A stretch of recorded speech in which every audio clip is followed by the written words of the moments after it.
नमस्कार दोस्तों। और आज की पहली कहानी उत्तर प्रदेश के फरीदाबाद की है। ये बात 2014 की है। फरीदाबाद में एक थाना है सूरजकुंड, जो सेक्टर 46 में आता है। इसी थाने के चौकी प्रभारी सोहनपाल अपनी टीम के साथ रात की गश्त पर निकलने ही वाले थे कि तभी पुलिस कंट्रोल रूम से कॉल आ गया। बताया गया कि सेक्टर 45 की कोठी नंबर 387 में कत्ल हो गया है। चौकी से वहां की दूरी बस 2 किलोमीटर ही थी। सोहनपाल बिना वक्त गवाए टीम के साथ निकले और महज 10 मिनट में घटनास्थल पर पहुंच गए। मामला लूटपाट का लग रहा था। ऐसा लग रहा था जैसे हत्यारे घर में चोरी के इरादे से घुसे हों और विरोध करने पर लड़की की हत्या कर भाग निकले हों। पुलिस को इस वारदात की खबर कोठी की मालकिन पुष्पा ने दी थी। पुष्पा के मुताबिक उसका पति सुरेंद्र कोहली और 12 साल का बेटा नितिन कोहली एक दिन पहले ही उसकी बीमार मां को देखने बठिंडा, पंजाब गए थे। पुष्पा ने बताया कि बीती रात करीब 9:45 बजे 2 औरतें बुर्का पहनकर आईं। उसने किरण से उनके बारे में पूछा तो किरण ने बताया कि वे उसकी जान पहचान की हैं। पुष्पा के मुताबिक कुछ देर बाद किरण एक गिलास पानी लेकर उसके कमरे में आई। उसने थोड़ी देर पहले ही खाना खाया था, इसलिए सिर्फ पानी पीकर गिलास मेज पर रख दिया। इसके बाद उसे कुछ याद नहीं कि वह बेहोश हो गई थी या फिर सो गई थी। पुष्पा के मुताबिक देर रात करीब 2 बजे जब उसकी नींद खुली तो उसने खुद को चारपाई पर बंधा हुआ पाया।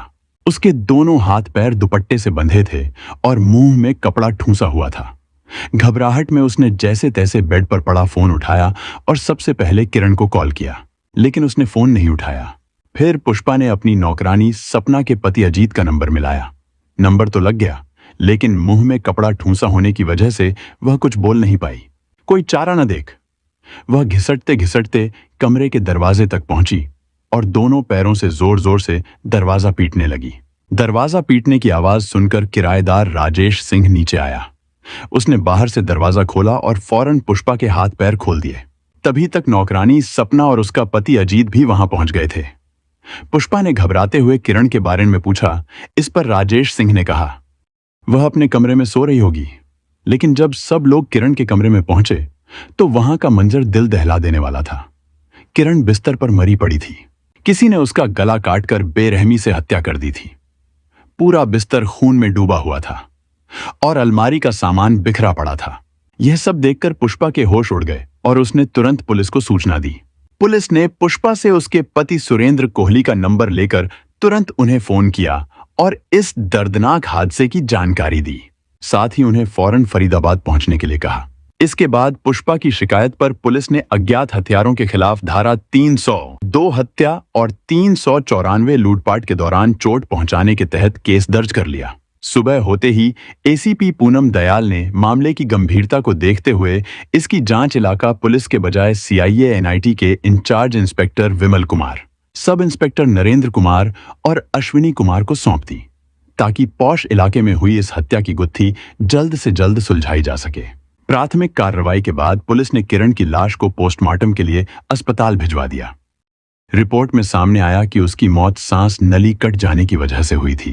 पुलिस की पूछताछ और छानबीन में पता चला कि मृतका किरण के पिता सुरेंद्र कोहली कई साल पहले पंजाब से आकर फरीदाबाद में बस गए थे। यहाँ सेक्टर 28 में उनका बिल्डिंग मटेरियल का कारोबार था। सुरेंद्र कोहली की शादी 1989 में बठिंडा, पंजाब की पुष्पा कोहली से हुई थी। शादी के बाद उनके घर में किरण का जन्म हुआ, जिसे घर में सब प्यार से गुड़िया कहकर बुलाते थे। किरण के जन्म के 11 साल बाद उनके घर में बेटा हुआ, जिसका नाम नितिन रखा गया। 12 साल का नितिन फरीदाबाद के एक नामी स्कूल में 7वीं कक्षा में पढ़ रहा था। पुष्पा कोहली घरेलू महिला थी और घर पर रहकर परिवार और बच्चों की देखभाल करती थी। इस बीच किरण अब जवान हो चुकी थी। किरण पर कभी भी घर की तरफ से कोई सख्त पाबंदियां नहीं थीं, इसलिए वो बचपन से ही फैशनेबल और आजाद ख्याल की लड़की थी। इसी वजह से उसने अपने परिवार की मर्जी के खिलाफ जाकर 22 नवंबर 2010 को एक दूसरे धर्म के लड़के रंजीत त्रिपाठी से प्रेम विवाह कर लिया। रंजीत गांव लकड़पुर जिला फरीदाबाद का रहने वाला था। शादी के बाद किरण अपने घर से अलग होकर रंजीत के साथ दिल्ली के सरिता विहार के पास मदनपुर खादर में किराए के मकान में रहने लगी। जब किरण और रंजीत घर से अलग हुए तो उन्हें जिंदगी की असली मुश्किलों का सामना करना पड़ा। खर्चा चलाने के लिए दोनों ने अलग अलग प्राइवेट कंपनियों में नौकरी कर ली। किरण ने एक रियल एस्टेट कंपनी में काम करना शुरू किया, जिसके मालिक का नाम महफूज आलम था। कंपनी का ऑफिस कालिंदी कुंज में था, जो मदनपुर खादर के पास ही था, इसलिए किरण को ऑफिस आने जाने में कोई दिक्कत नहीं होती थी। काम के दौरान महफूज आलम को किरण पर भरोसा होने लगा। उसकी मेहनत देखकर महफूज उसे अच्छी सैलरी के साथ साथ हर सौदे में अच्छा कमीशन भी देने लगा। धीरे धीरे किरण ने काफी पैसा जमा कर लिया था। जब जरूरत से ज्यादा पैसा मिलने लगे तो कुछ लोग राह से भटक जाते हैं। किरण के साथ भी ऐसा ही हुआ। आमदनी बढ़ी तो उसने शराब पीकर देर रात घर आना शुरू कर दिया। रंजीत को यह बात ठीक नहीं लगी, इसलिए उसने किरण की मां पुष्पा कोहली को इस बारे में बताया। मां ने समझाने की बहुत कोशिश की, लेकिन किरण पर इसका कोई असर नहीं हुआ। उसकी आदतें और दिनचर्या वैसी ही बनी रहीं। इसका नतीजा यह हुआ कि पति पत्नी के बीच झगड़े बढ़ने लगे। इस बात को लेकर कई बार रंजीत और किरण में जोरदार बहस हुई। जब हालात ज्यादा बिगड़ गए तो 27 जून 2013 को किरण ने रंजीत को छोड़ दिया और फरीदाबाद में अपनी मां के पास आकर रहने लगी। घर लौटने के बाद किरण की आदतें और बिगड़ गईं। अब वो नाइट क्लब में शराब पीकर देर रात घर आने लगी। जब घर वाले इस पर सवाल करते तो वो गाली गलौज और मारपीट तक करने लगती। उसकी हाई प्रोफाइल लाइफस्टाइल कोहली परिवार के लिए बदनामी की वजह बन रही थी। एक तो शादी के बाद भी बेटी मायके में रह रही थी, ऊपर से उसकी ये हरकतें मां पुष्पा कोहली के लिए परेशानी का कारण बन गईं। वो हर वक्त तनाव में रहने लगी और समझ नहीं पा रही थी कि इसका हल कैसे निकाले। इसी बीच किरण की हत्या हो गई।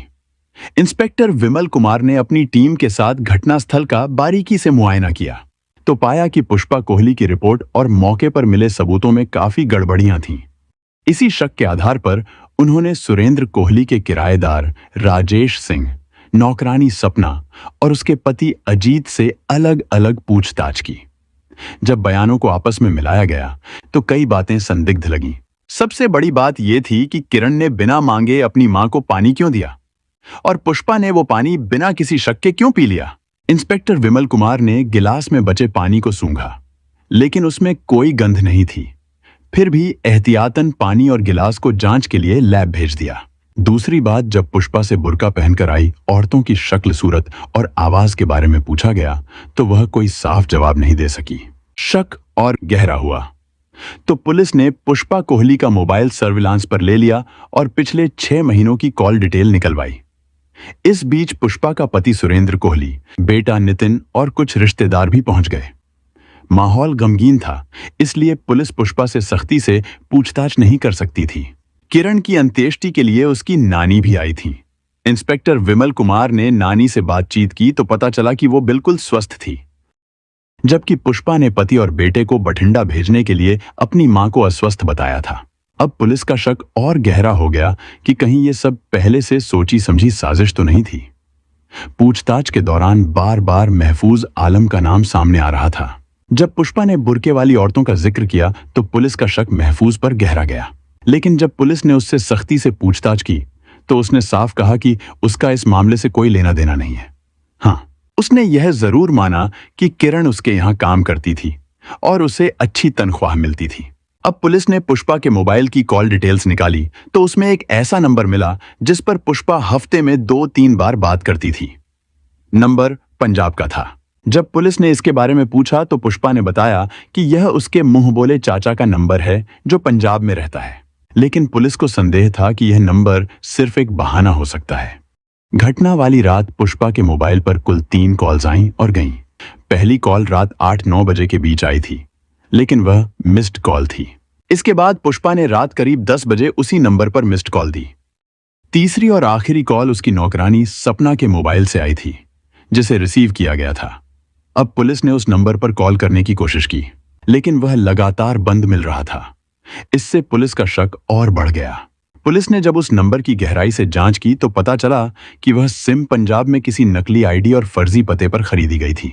लेकिन चौंकाने वाली बात यह थी कि जिस रात हत्या हुई उस नंबर की लोकेशन सेक्टर 45 और उसके आसपास ही ट्रेस हुई थी।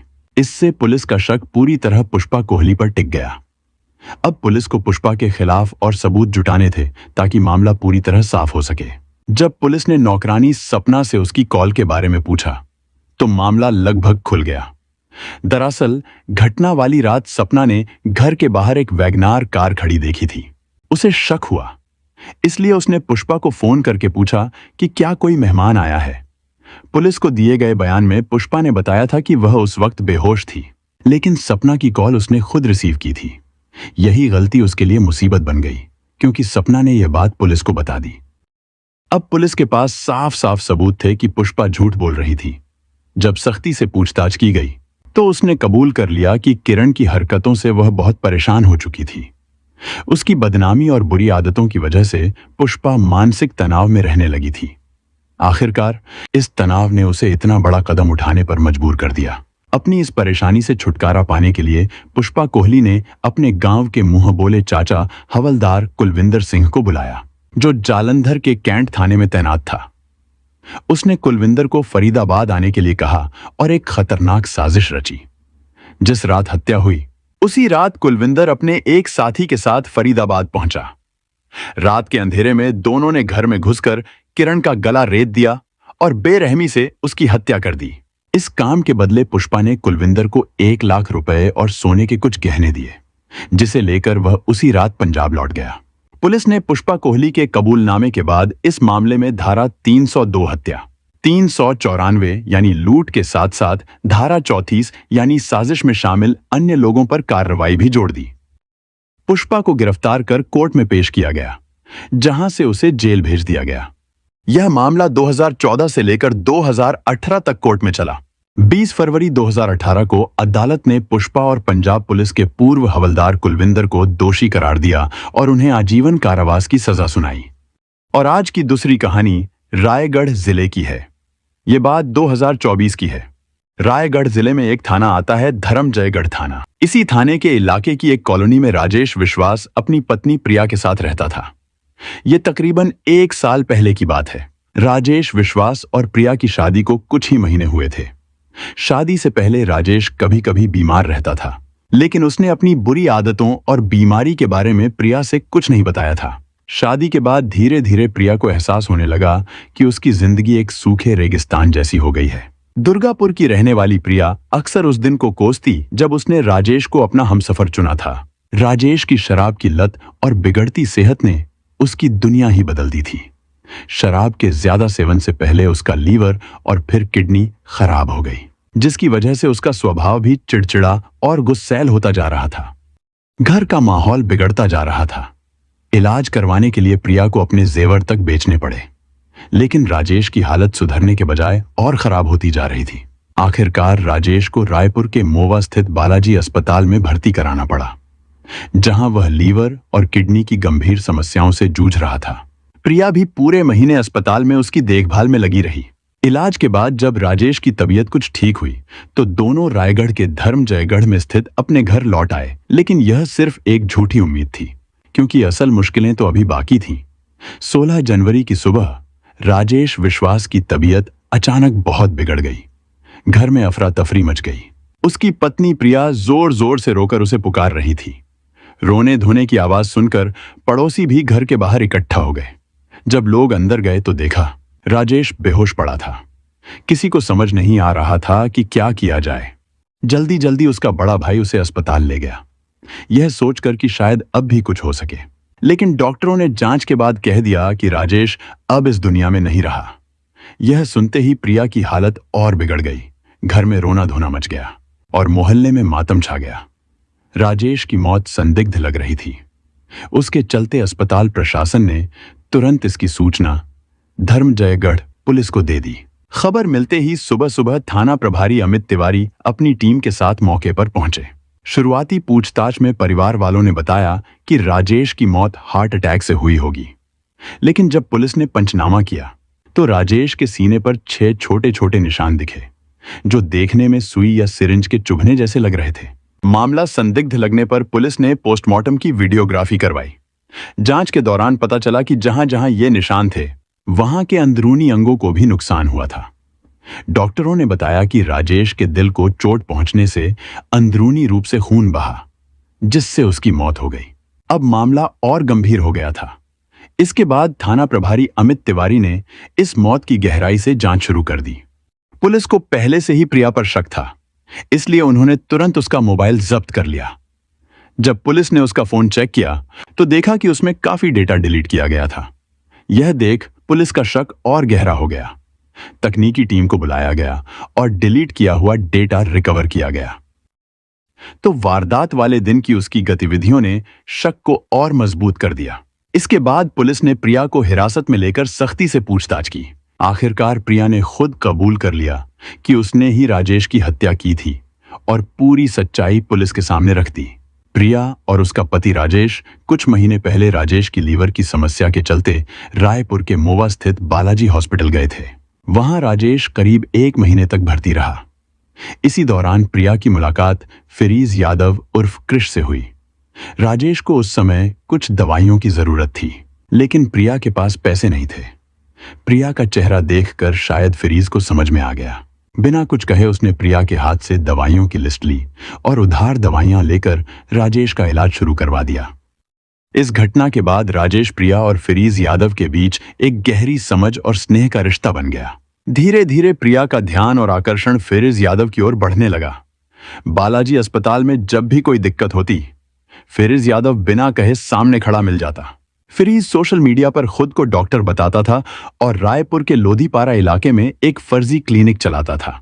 हॉस्पिटल में जब भी प्रिया अपने पति के चेकअप के लिए जाती तो फिरीज से उसकी बातचीत होने लगी। धीरे धीरे उनकी दोस्ती बढ़ी और दोनों के बीच रोजाना बातचीत होने लगी। प्रिया का कहना था कि फिरीज उसका हमदर्द था। जब भी राजेश शराब पीकर उससे झगड़ता या उसे परेशान करता तो वह फिरीज से फोन पर बात करके अपना दुख दर्द बांटती थी।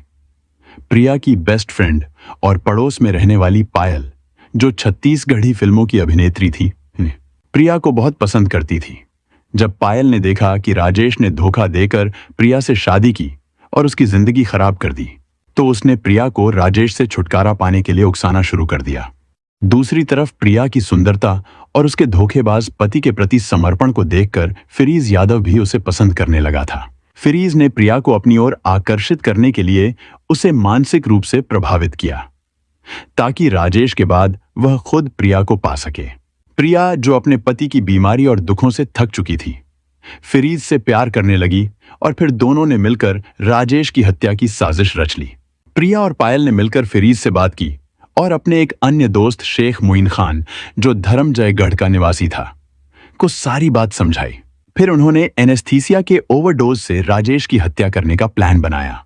इसके लिए पायल ने मोइन को कुछ पैसे नगद और फोन पे के जरिए दिए ताकि फिरीज की रुकने की व्यवस्था हो सके। मोइन ने अपनी लोकल पहचान का फायदा उठाकर धर्मजयगढ़ के होटल सीएम पार्क में फर्जी गेस्ट के नाम से रूम बुक किया।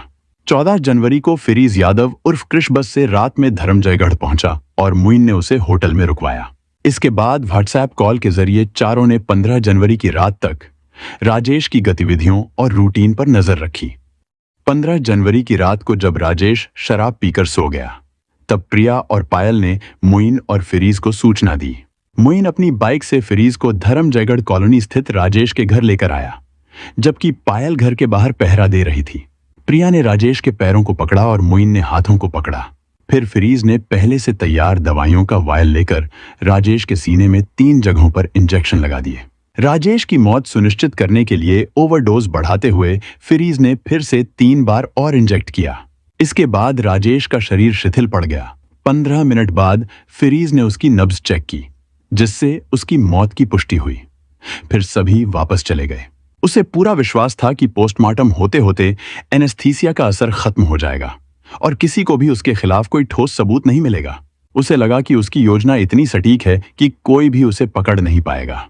जब डॉक्टरों की टीम ने सनसनीखेज खुलासा किया कि मृतक राजेश विश्वास के सीने में 6 सुई के निशान थे, तो यह सुनकर एसएचओ अमित तिवारी के कान खड़े हो गए। उन्हें लगभग 10 साल पहले छत्तीसगढ़ के बालोद शहर में हुए एक हत्याकांड की याद आ गई, जिसमें हृदय के पास इंजेक्शन देकर 2 व्यक्तियों की हत्या की गई थी और उस हत्यारे को पुलिस पकड़ने में विफल हो गई थी। लेकिन इस बार वह आरोपी पकड़े गए थे। प्रिया विश्वास, उसकी खास सहेली, छत्तीसगढ़ी फिल्म अभिनेत्री पायल विश्वास और धर्मजयगढ़ निवासी उसके प्रेमी शेख मोइन ने इस हत्या में साथ दिया था। पुलिस ने इन्हें भी हिरासत में ले लिया और उनके बयान दर्ज कर लिए। इसके बाद पुलिस ने चारों आरोपियों फिरीज यादव, शेख मोइन प्रिया विश्वास और पायल को भारतीय दंड संहिता आईपीसी की धारा 302 हत्या, 201 साक्ष्य को नष्ट करना और 120 साजिश के तहत गिरफ्तार कर लिया। राजेश की शराब की लत और बिगड़ती सेहत ने न सिर्फ उसकी जिंदगी बल्कि उसके परिवार की जिंदगी को भी तबाह कर दिया। यह बताता है कि बुरी आदतें इंसान की जिंदगी को कैसे प्रभावित कर सकती हैं और इसे समय रहते सुधारना जरूरी होता है। प्रिया ने अपनी कमजोरी और दुखों को एक अजनबी के साथ साझा किया, जिसने उसे धोखा दिया और गलत रास्ते पर ले आया। यह सीख है कि हमें अपनी निजी समस्याओं और भावनाओं को सही तरीके से संभालना चाहिए और किसी पर बहुत ज्यादा निर्भर नहीं होना चाहिए। फिरीज ने खुद को सोशल मीडिया पर डॉक्टर के रूप में पेश किया, जबकि वह एक धोखेबाज था। यह सीख है कि सोशल मीडिया पर किसी की पहचान और प्रोफेशन पर विश्वास करने से पहले उसकी सच्चाई को जानना जरूरी है। प्रिया और उसके साथियों ने मिलकर हत्या की साजिश रची, जो यह दर्शाता है कि कमजोर मनोवृत्ति और बदले की भावना इंसान को किसी भी हद तक ले जा सकती है। हमें हमेशा अपने फैसलों और भावनाओं पर काबू पाना चाहिए ताकि हम गलत रास्ते पर न चले सकते हैं। हमारा उद्देश्य यह है कि लोग इन घटनाओं से सीखें और गलत रास्तों पर चलने से बचें।